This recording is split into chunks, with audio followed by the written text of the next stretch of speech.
Hey, what's up? I'm Maria. I hope you're doing well. Thanks for hanging with me right now, wherever you are in the world.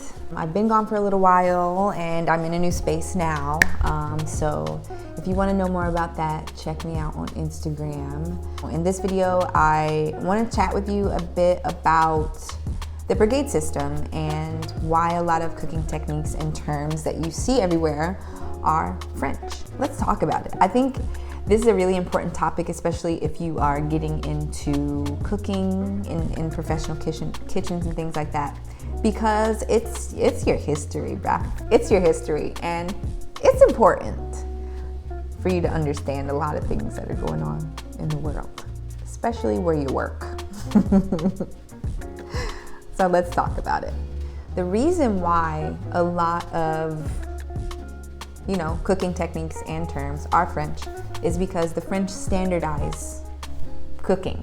They took it, they were like, these are good ideas, but how can we make this more efficient and work better for larger amounts of people and still be perfection? French cooking, we're gonna go back to the beginning of, the French way. That's all attributed to the Italians. Like the Italians were innovators. They were already cooking with garlic and truffles, making lasagna and stuff. The 15th and 16th centuries. So there were Italian cooks coming to France, showing the French people what they were working on, what they were doing. So it all started in Italy. Big ups to Italians for being amazing. So French cooking started to come into its own with the invention of Haute Cuisine, which is literally translated to high cooking, which is, like a systematic approach to cooking. Meticulous prep, very careful plating, and, high price point. And, over time, these systems were refined more and more. And that's when, Escoffier comes into the picture. He had someone above him who he learned from, whose name I cannot pronounce, whose name is here. He was his predecessor and took a lot of these concepts and ideas and made them into something that was like running like a well-oiled machine. They called Escoffier the king of chefs and the chef of kings. Escoffier was a chef, a restaurateur, and a food writer who was a huge influence on all of these things. Over time, these systems were refined, of course. Like most things, they're in practice, and then you're like, oh, well, this will make this more efficient, or this will make this more efficient. So this idea grew and became more intense, like the military. So Escoffier was a huge influencer on this idea of being able to do really beautiful food on a larger scale in a consistent and efficient way. So something that's important to know about this is that Escoffier was in the French army. He, standardized and simplified a lot of cooking techniques in France. And he helped, streamline the professional kitchen and make it work efficiently and consistently. And he helped it to be organized, just like the army. And that is where the brigade system that we see today in professional kitchens basically comes from. And all of this was based on military thought processes and military hierarchies. So things like roasting, braising, sauteing, those concepts really helped to create a system that had an expected end. If you do boom, boom, and boom, you end up with this. And that is called sauteing. You do this, this, and this, you end up with this. That's called braising. You know, stuff like that is where this came from. Mise en place, you know, this organization, this very organized way of preparing a meal. That's where this stuff came from. And those things are really important, I think. Those concepts are the way my brain works. And thank you for that, Escoffier, thank you. But there are some really problematic things about this system in particular. Especially at the beginning. These concepts are amazing concepts and create efficiency and consistency, which are really, really important to having a successful restaurant. These are like, you know, the building blocks. It's the foundation of how you're able to, you know, feed so many people in a day, so many days a week. And that's awesome. But, you know, a lot of great things come out of pain and suffering. The brigade system is the way that kitchens are managed and organized, basically. So everyone has a clear purpose, you know, everybody knows what they're doing, where they're doing it, and the kitchen can run at maximum efficiency. Like, this is, once again, well-oiled machine. Everybody's doing what they're supposed to be doing within this system, you know, for the most part. And it started in hotels and larger establishments, which makes a lot of sense because, you know, people were cooking for the army. You know, there were army chefs and military chefs that had to cook for a lot of people, and this system was put in place to help them manage all of the things that they needed to get done in a day, which is really smart. But it is a hierarchy system, you know, like a chain of command kind of thing. So let's talk about that. Usually there is, well, it really just depends on where you are and what this place looks like, what they do. It really depends on the place. And you can kind of choose the way it's run by your personality and make it your own, or like by what positions you have. It just is really dependent on the space and the people in the space. So starting with the executive chef. This is the person that's usually an owner that's in charge of the concept. You know, this is the visionary most of the time. The person who came up with the idea of the restaurant. This is what food they're doing, this is why, and this is the person that can answer everything normally. And that person is usually an owner, has money in the restaurant. Next, chef de cuisine. That person also manages the staff, writes the menus, and just overall management is the chef de cuisine. Those two positions are pretty interchangeable. You know, it can be, the executive chef is also managing and, you know, in charge of the menu and also helping to choose who you hire. So these two positions are really, really similar. And like I said, it just depends on where you are and what counts. So after chef de cuisine is the sous chef. Now this is a more hands-on position, usually from my experience. It's a more hands-on position, but also this is the person that really knows everything that's going on in the restaurant. You get one-on-one time a lot more with the sous chef. They're training people and you know, helping with menu. So this position is a little bit of everything, honestly. You like pick up the slack, you're like ordering and, you know, maybe putting some ideas in the menu. hiring people, training people, all kinds of stuff. So that's the sous chef. But also there are places that have, you know, sous, junior sous, executive sous, you know, all kinds of different types of sous that do different things. So it's really, really dependent on the space you're in, like I said.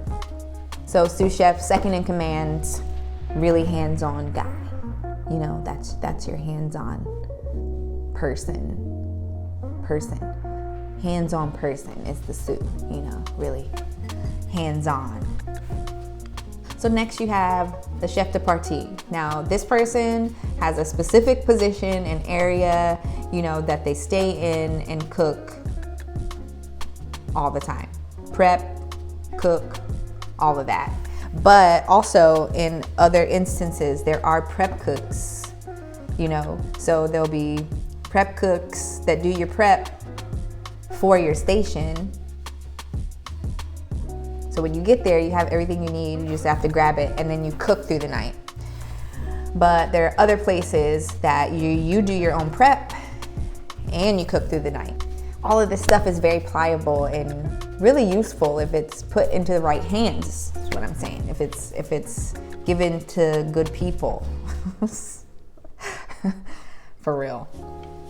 And there are names for these positions. So you have garde manger, which is salad and cold things and whatever's under that umbrella wherever you are. Because I've worked at places that it's like you're making the salads and like, you know, any kind of small bite thing, but also your pastry. So, wow, yeah, it's really dependent on where you are and how big the staff is and all that stuff. Like garde manger, entremet, which is vegetables, soups and sauces, grill, saute, fry, you know, all of these are chef de partie positions. And under that, you have your commis. Now, this term can have, I've heard it used as chef de partie kind of interchangeably with the cook, but it also can mean like intern or stage. It's so dependent. Like in California, I think they call their cooks commis, but we never did that in Chicago. So, you know, it's really dependent on where you are. It really depends where you are. I'm gonna keep saying it because it's true. A stage is someone who is looking for a job, pretty much looking for a job, and you can go work at a restaurant. They usually don't pay you for stages, but you can go work at a restaurant and see if you like it, and they can see if they like you. So that is a stage, but you can also stage just for fun. Like if you want to go work in a kitchen somewhere and hang out with these people, watch what they're doing, see what they're doing back there, that's also considered a stage. So lots of terms. And they're all very, you know, they can mean something different. It's kind of loose. Which is pretty funny. And then, you know, pastry usually has its own bubble if there is pastry. But if there isn't pastry and the chefs are making the pastries and the desserts and everything, it's usually incorporated into like garmo. So if you work garde manger, you have to plate desserts, but the prep guy makes the pastries in the morning. So it's done already, you just have to plate it. It's just very dependent on where you are. And I worked at a lot of different restaurants, and these are different situations that you can find yourself in without even knowing.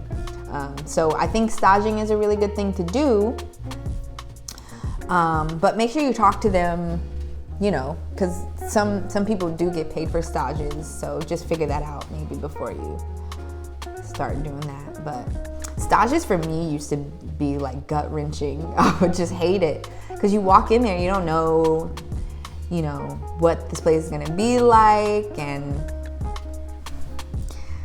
what these people, there's always one person, there's always this person that you're just like, oh, you're terrible, I hate you, like, please don't come near me.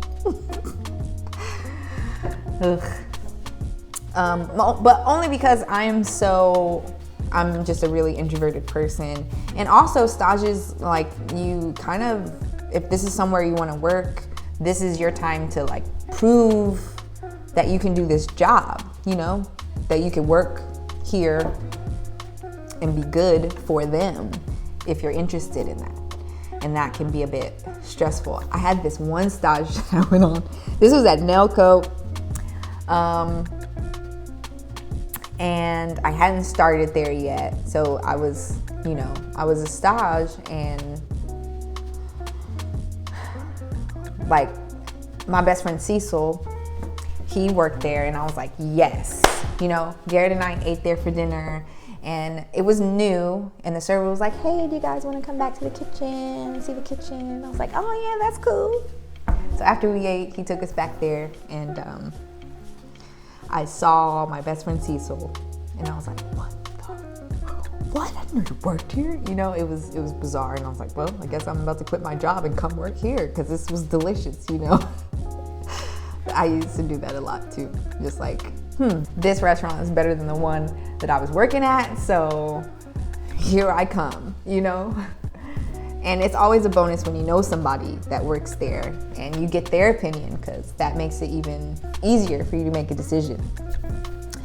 So, but during this stage, I was in the corner, and on this line, it had just a pasta cooker, and these like pasta cookers are boiling. So it looks like a fryer, but it's filled with water.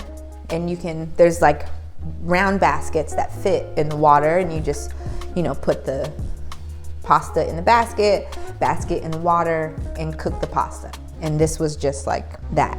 But then next to it is a French top, and that's dry heat. And then there's a grill, and there's a stove and a wood burning grill. So there's a lot of different things happening in this air. There's a lot of different textures in this air. It's like dry and hot and really crazy. And of course I wasn't drinking enough water, and I got lightheaded and started to go black. Like close to the end of the day, I had been in that corner for a while, and I started to feel like I was gonna pass out. So I told them, and I went downstairs to the bathroom and just like projectile vomited into the toilet. Yeah, because I tried to chug water, It wasn't a good situation. So staging is a good thing most of the time. But I did get this job, and I did work in that corner for a long time. But yeah, staging is a good thing most of the time. So if you are looking to be a cook, if you want to be a cook and do all the stuff, staging is a good way to work at restaurants that you're really interested in. Highly recommend if you're that kind of person. If you're like timid and scared, I feel like you should do it anyway. Moving on. So pastry, yeah, it's usually like its own bubble, but like I said, it can also not be its own bubble. And then, you have your wonderful, amazing dishwashers who are the best normally. Like, who wants to do that job? I have been a dishwasher so many times, not on purpose, but so many times. I did start out being a dishwasher. That was the first thing I did. And, it's not the best. But, it teaches you a lot. Highly recommend to start at dishwashing. if you want to work in restaurants. Highly recommend being a dishwasher. And then, you know, you're interested in cooking, they'll be like, okay, yeah, I'll show you some stuff. And then that's how it will work. A lot of people started their careers that way, which I think is really cool. You don't have to go to culinary school. You really don't. You don't have to be $45,000 in debt. It's not necessary. You know, you can learn all these things on your own. So if you haven't already, please like, comment, subscribe. I'd love to hear from you. Let's get back to it.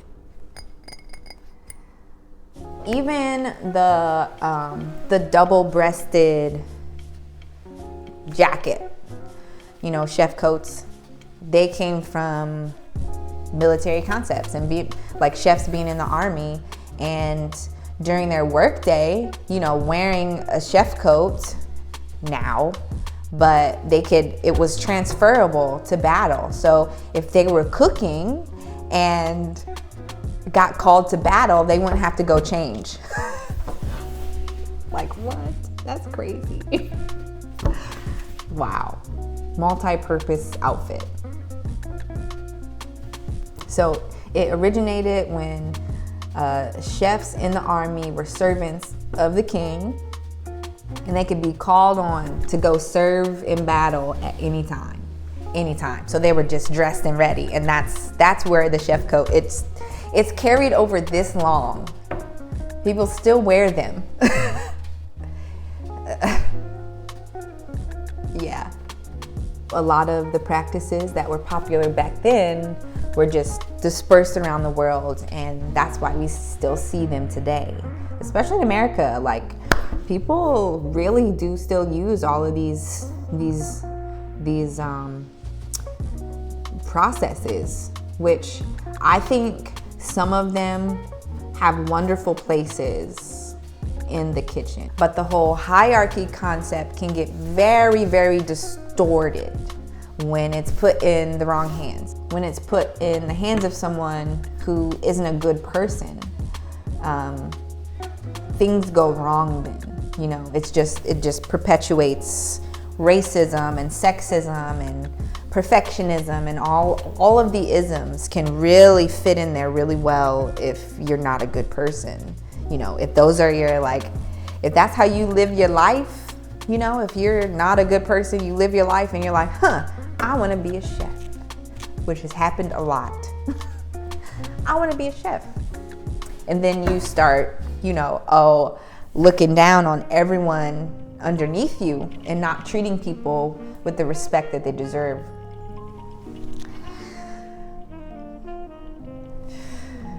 It starts to get real sticky. But yes, you should look up Escoffier and the things that he's done, also the recipes that he's written, and just his style of cooking, I think is really important to what everybody's doing right now, you know. So please read up on your history of all of this stuff, because it's crazy. You know, they were like, okay, how can we take what grandma does, what mama does, and make it, you know, efficient and consistent, but also just extremely stressful for everybody involved.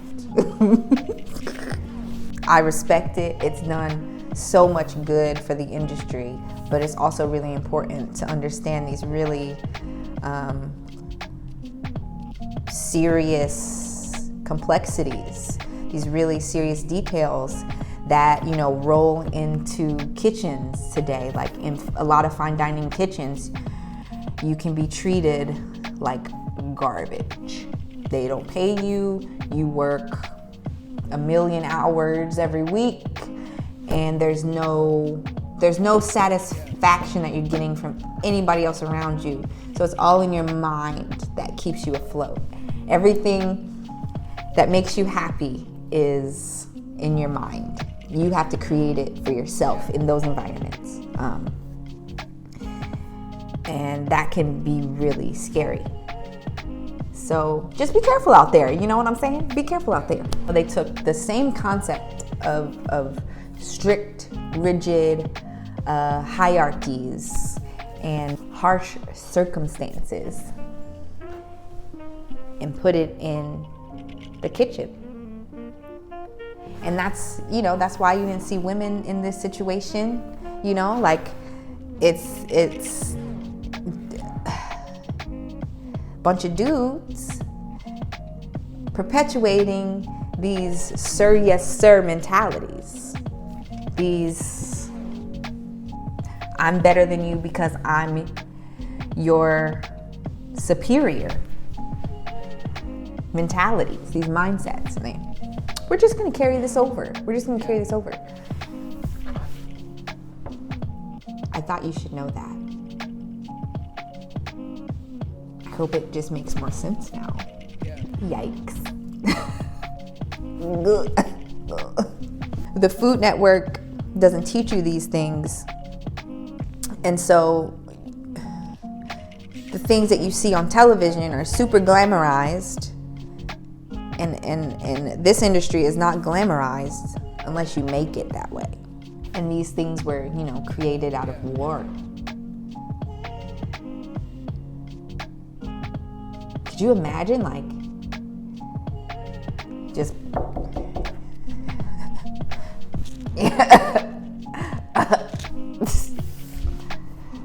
trauma, and you're just like surrounded by murder and violence and war. Like, what? That's crazy. Ain't it crazy? I'm also going to link an article that I think is really has some really good thought processes in it around the brigade system and just restaurant systems in general. I don't agree with everything she says, but I think that she makes some really amazing points. So that'll be down there as well. So check that out. It's a long read, but it's worth your time. It is.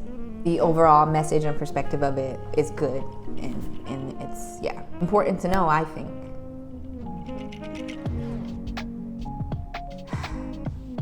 When you bring bring the spirit of war into a space, that kind of determines how people are going to act, right? And this stuff just kind of carries over and over throughout the years without any explanation. And here's the explanation.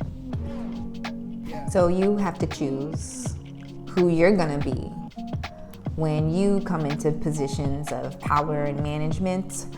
You have to choose, if you worked for someone who treated you like crap, you don't have to perpetuate that behavior. You can be the difference in this situation. You can be the difference, I'm just not gonna be this way because I didn't like it. So I'm gonna stop that right here and be approachable. I'm gonna be approachable. And then, that's when you get into restaurants that really care about their staff, that really, really, really care about so many things around what they're doing. And because the people are the heartbeat, the people are the ones that are doing the work. They couldn't do it by themselves. I mean, you could do it by yourself. But do you want to do it by yourself? It's so much work. It's hard to accomplish alone. You have that, the choice that you can make. I would definitely steer clear of any of the places that I knew that would make me feel like trash. I did a lot of traveling for a while around the city because I was just like, nope, this ain't it. This ain't it. And you can do that. You can make those choices, especially, like I said, when you become, a manager or in a place of power, to be able to switch things up a bit towards the love side of the world, towards the humane side of things. And like speaking from my experience, you know, I had a number of experiences where I'm like, you know, sitting in the office with the executive chef or the chef de cuisine and like a cook or somebody who just didn't want to respond to my management because I was young, I was black. I was black. I'm black. I'm a woman. So all of the things, you know, they're just like not used to and still holding on to this like trashy way of thinking. So being in an environment where you feel like people don't respect you because of the way you look and your genetics and like all the things that you have no control over, like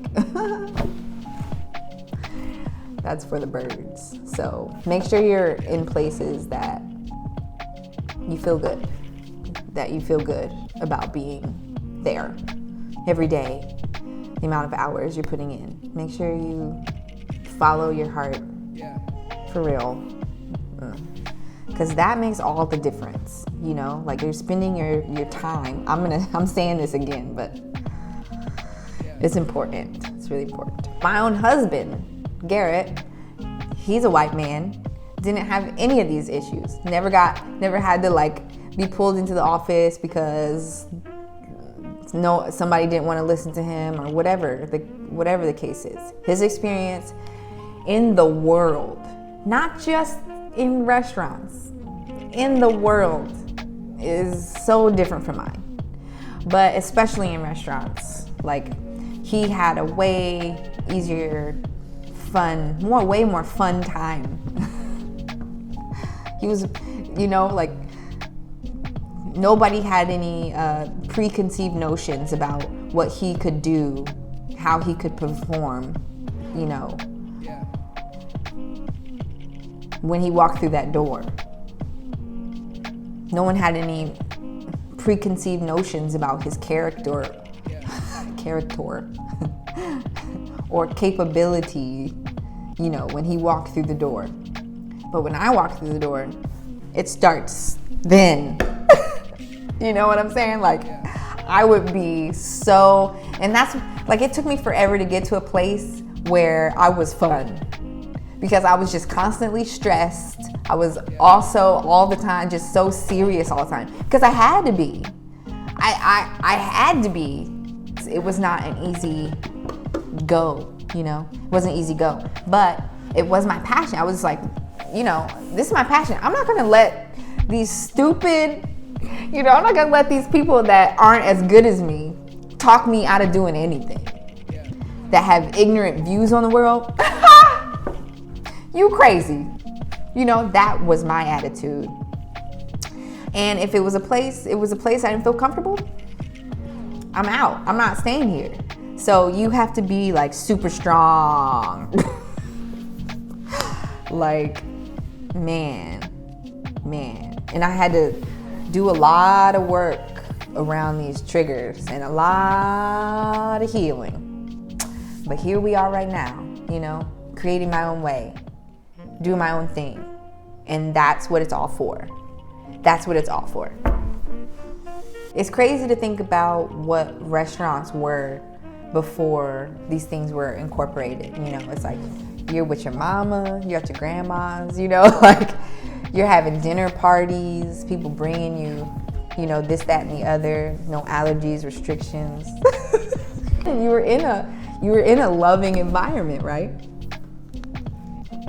And then it turned into the complete opposite of that. Women aren't even like, you know, accepted in the space. It's crazy. And knowing that, like, I didn't know any of that coming into it. I didn't know any of this stuff coming into it. Like, out of culinary school, I didn't know. So I went into it without the knowledge of, you're not going to always be accepted, Mar. This might be a little uncomfortable sometimes. So that that was a surprise. I was like, oh my God, what is happening? Why? So I had to learn that the hard way. So I'm glad that I'm sharing this with you, because I thought it was crazy. So I think it's important for this knowledge to be out in the world, as this whole picture. You see the whole picture of it now, instead of just like, oh, here's the history. Oh, here's the history. Oh, here's the history. No, this is like history times experience. So you can see like the complexities, and you can see the crazy, like really wrong things happening. So I'm gonna read you something that I think is really important to share, because it's coming from my own experiences, and just so you have an idea, some of the things I've gone through and where I am now about it. Okay, so being a perfectionist is something I've always struggled with since I can remember. So since I was little, I've always kind of been nitpicky about everything. Mostly people's feelings and emotions. And I'm now embracing a more Wabi-Sabi lifestyle, embracing and accepting life in my own beauty, flaws, and rawness, okay? All of it. Just, this is what it is. It's art, baby. It's given art, okay? Pushing a false idea of perfection can do some damage to your mental. Personal experience with that. Very, very close personal experience with that, this one. There's a fine line between perfect and excellent. And you have to find it yourself, because someone can tell you that something is perfect, but what is perfection? What does that even look like? It can be interpreted, but is it really? It's great to have high expectations and be excellent, but remember, perfect is unattainable and unnatural. For example, if it was meant to be a square, it would have grown that way. Donald Link. When you strive for perfection, all you'll see is flaws. Like, I was talking to a friend the other day about a very specific time in my life. And I was walking my dog, and I was outside, and I couldn't see. I couldn't see anything clearly, like everything was fuzzy. It was kind of like a fuzzy screen in a way. It's hard to explain, but I had this moment, and I was just like, what? I need to change this. There's something that I need to do different if I can't go outside and appreciate the wind blowing in the trees, So, like I said, when you strive for perfection, all you'll see is flaws. And that affected me so much. Like, every little tiny thing needed to be changed. Everything needed to be tweaked or different in some way. So, be gentle with yourself and embrace your imperfections, because they're beautiful. I'm, like I said, embracing a more Wabi-Sabi lifestyle. So really embracing like my cooking and what it looks like, and in the moment, what it is today. It's really changing my life, but it has changed my life in so many ways. If we never made mistakes, we wouldn't be learning and growing and, humans the way that we are. So just be careful out there. Be careful out there. I'll also link, I'll put a link in the bottom for defining Wabi-Sabi. It's a Japanese term. It's a Japanese kind of lifestyle term that I've read about. yeah, so if you don't know what Wabi-Sabi is, you can kind of read about it. But yeah, embracing imperfections, all that kind of stuff. So practice makes better, you know? Practice makes better, not perfect. So the next video that I'm gonna be making will be knife cuts that are specific to French terms. So yeah, stay tuned for that. And you know, I'm not a huge square person. I like to just use natural shapes, especially now. But you know, if that's what you're into, I'd like you to know what it is. And so we're gonna get into that. I'm gonna get into that in the next video. So when you do go into a restaurant, if you do, or you just wanna look fancy for your friends, you can do that too, so. All right, well, that's all I have about this stuff. If you have any questions, please, you know, ask. I'd love to answer them. Also, like, comment, subscribe if you haven't already. Thanks for hanging. I appreciate it. I'll see you next time.